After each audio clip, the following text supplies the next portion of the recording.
When disaster strikes, financial stability can be the difference between security and chaos. Do you have an emergency fund to keep you and your family prepared for tough times? Welcome to Prepper's Paradigm, your go-to resource for practical prepping advice. Today, we're focusing on financial preparedness, an essential but often overlooked aspect of prepping. Whether you're just getting started or you've been at this for years, having an emergency fund is key to navigating unexpected challenges with confidence. By the way, you'll notice that I use a computer-generated voice for these videos. That's because an injury makes my own voice difficult to understand. But rest assured, the content is as authentic and practical as ever. In this video, we'll cover why an emergency fund is so important, how much you should aim to save, and practical strategies to build your fund without breaking the bank. Let's start by looking at why an emergency fund is so important for preppers. An emergency fund provides a safety net during unexpected situations, such as job loss, medical emergencies, or natural disasters. While you may have supplies stocked up, having easy access to money ensures you can handle those unforeseen expenses that supplies can't cover. Think about the recent pandemic, natural disasters, or even personal financial crises. Those with emergency funds managed far better than those without. It's not just about having cash, it's about having peace of mind knowing you can weather a storm without scrambling for resources. Building an emergency fund is one of the most important steps you can take to secure your financial future. It gives you the freedom to handle emergencies on your terms, without relying on credit cards, loans, or outside help. That level of independence is crucial in any preparedness plan. Determining how much to save in your emergency fund starts with understanding your essential monthly expenses. The general rule of thumb is to save 3 to 6 months' worth of living expenses. This provides a solid cushion against most financial emergencies, giving you time to recover without the added stress of worrying about money. Begin by calculating your essential monthly costs. This includes rent or mortgage, utilities, groceries, insurance, and any debt payments. Add up these expenses to get a clear picture of what you need to cover each month. Once you have that number, multiply it by the number of months you want your emergency fund to cover. For example, if your essential expenses total $2,500 per month, you should aim to build up a fund of between $7,500 and $15,000. If that goal seems overwhelming, start small. Aim towards a $1,000 starter fund as a buffer for minor emergencies, then work towards the larger goal over time. The key is to begin saving consistently, even if it's just a small amount each month. Every little bit adds up, and before you know it, you'll have a fund that can cover several months' worth of expenses. The amount you need may vary based on your personal situation.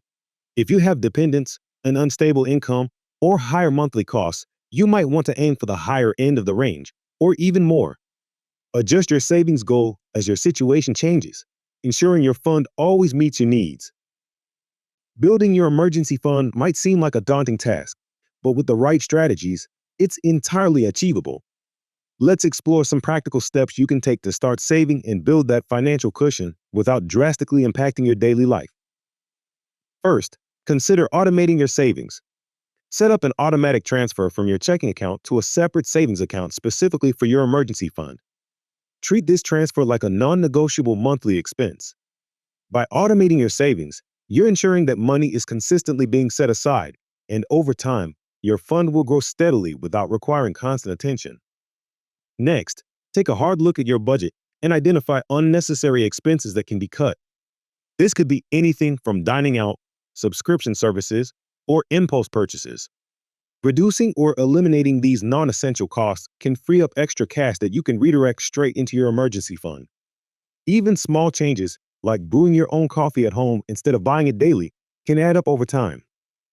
Another effective strategy is to explore side hustles or other sources of extra income. Whether it's picking up a part-time job, freelancing, or selling unused items around the house, any additional money you bring in can help accelerate your savings. The more you can contribute to your emergency fund, the faster you'll reach your goal. It's also important to consider your debt situation. If you have high interest debt, it's crucial to prioritize paying it down while still contributing to your emergency fund. High interest debt can quickly spiral out of control, so getting it under control is vital. Once you've reduced or eliminated your debt, you can funnel more money into your savings. By combining these strategies, you can build your emergency fund steadily and effectively. The key is consistency and commitment.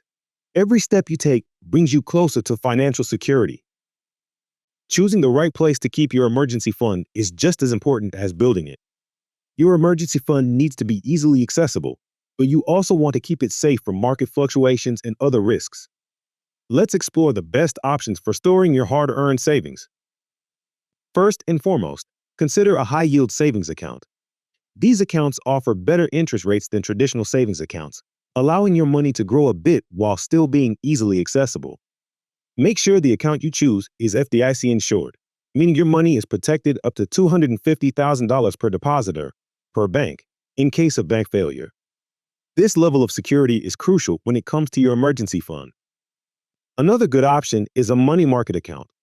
Money market accounts often offer similar benefits to high-yield savings accounts, such as higher interest rates and FDIC insurance.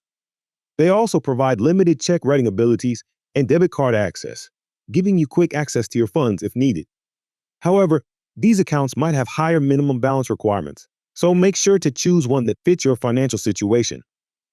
While it might be tempting to invest your emergency fund in the stock market or other high-risk investments to chase higher returns, it's best to avoid this approach. The primary purpose of your emergency fund is to be available when you need it, not to generate high returns.